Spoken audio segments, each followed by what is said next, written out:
আমার কাউন্সিলর বৃন্দ যারা 2106 জন কাউন্সিলর হয়েছে, তারা এই কিশোরগঞ্জেরই মানুষ। এর মধ্যে থেকে এমন 900 মানুষ আছেন যারা আমরা একসাথে এই পুরান কারাগারে ছিলাম। সুতরাং এই মানুষগুলা কোনো না কোনো ভাবে এসেছেন, উনাদেরকে শ্রদ্ধা রেখে আমি কোনো কমপ্লেইন আজকে না করে আমি চাচ্ছি একটা সুন্দর সফল 20 তারিখে সম্মেলন এবং কাউন্সিল অধিবেশন অনুষ্ঠিত হবে। আপনাদের সহযোগিতা চাই। 1984 সাল থেকে আজ পর্যন্ত বর্তমানে আমি 2টা পোস্ট ক্যারি করতেছি।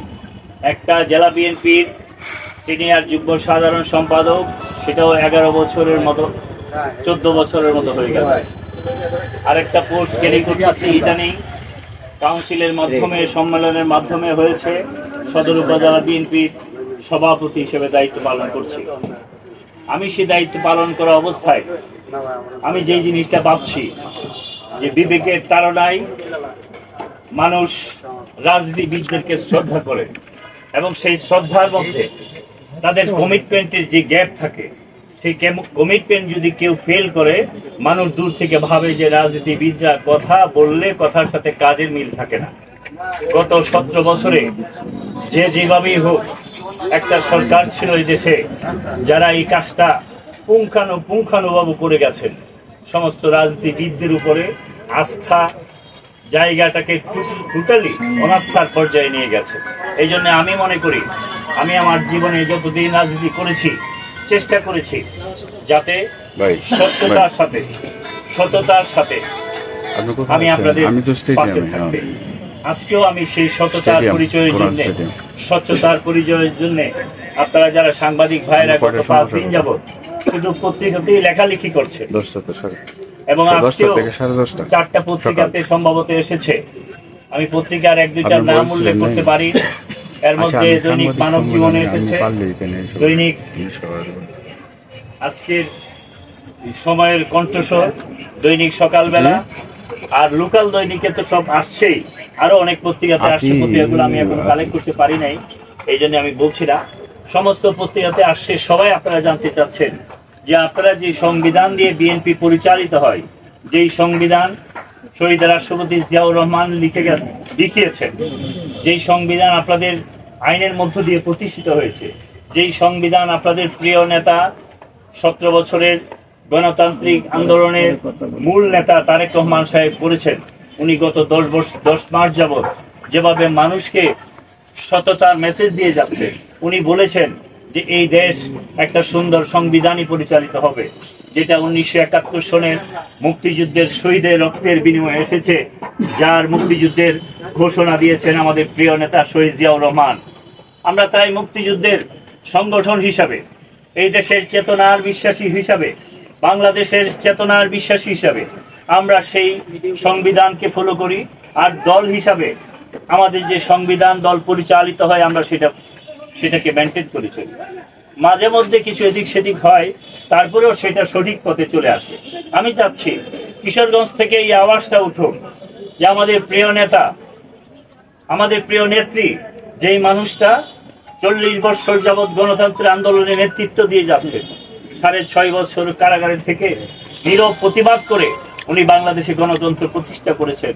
ওনার হাতে সিগনেচার করা সংবিধানে লেখা আছে, যেই লেখা আছে তারই পরিপ্রেক্ষিতে বলা আছে যে এই দলে এক নেতার একটা পদ যদি থাকে তাহলে সমস্ত নেতৃবৃন্দই তার অবস্থানে যেতে পারবে।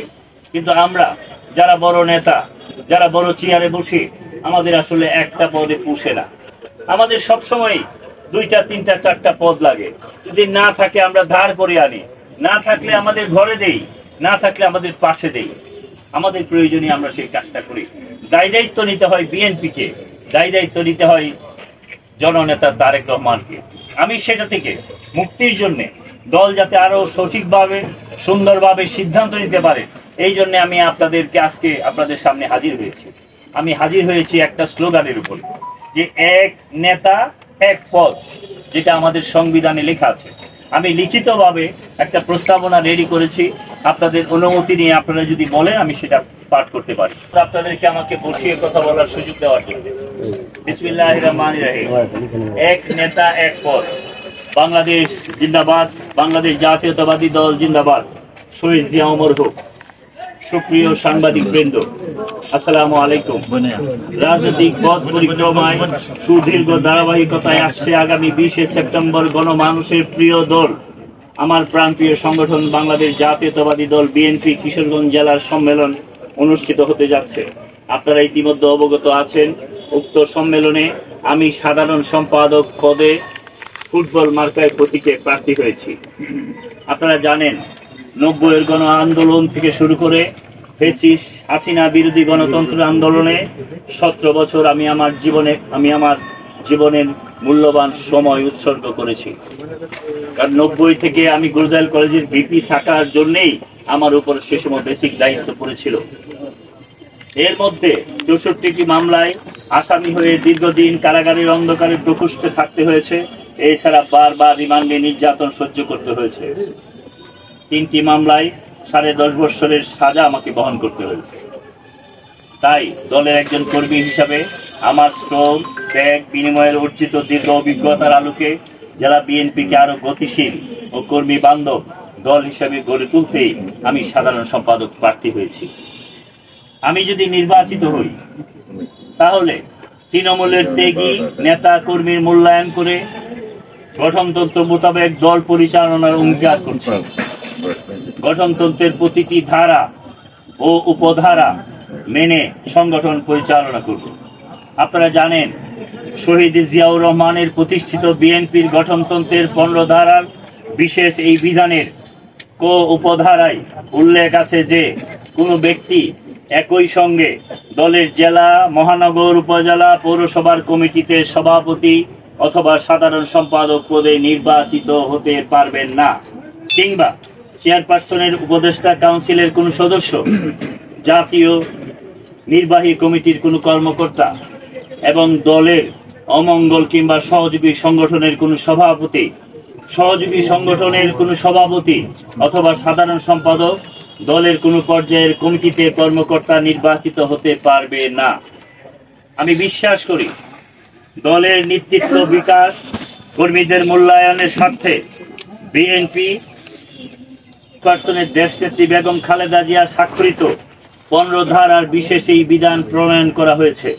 এমতো অবস্থায় আমি ঘোষণা করছি যে আগামী 20 সেপ্টেম্বর জেলা বিএনপির কাউন্সিলে কিশোরগঞ্জ জেলা শাখার সাধারণ সম্পাদক নির্বাচিত হই, তাহলে 15 ধারার বিধান অনুযায়ী কিশোরগঞ্জ সদর উপজেলার সভাপতি ও কিশোরগঞ্জ জেলা বিএনপির সিনিয়র যুগ্ম সাধারণ সম্পাদক পদ থেকে স্বেচ্ছায় পদত্যাগ করিব। আমি আশা করি কাউন্সিলের প্রত্যাশী সকল নেতৃবৃন্দ এমন ঘোষণা দিয়ে কার্যকর পদক্ষেপ নিয়ে দলের গঠনতন্ত্রের প্রতি সম্মান প্রদর্শন করবেন এবং কিশোরগঞ্জ জেলা বিএনপিকে মডেল হিসেবে সারা বাংলাদেশের অনন্য দৃষ্টান্ত স্থাপন করবেন। আল্লাহ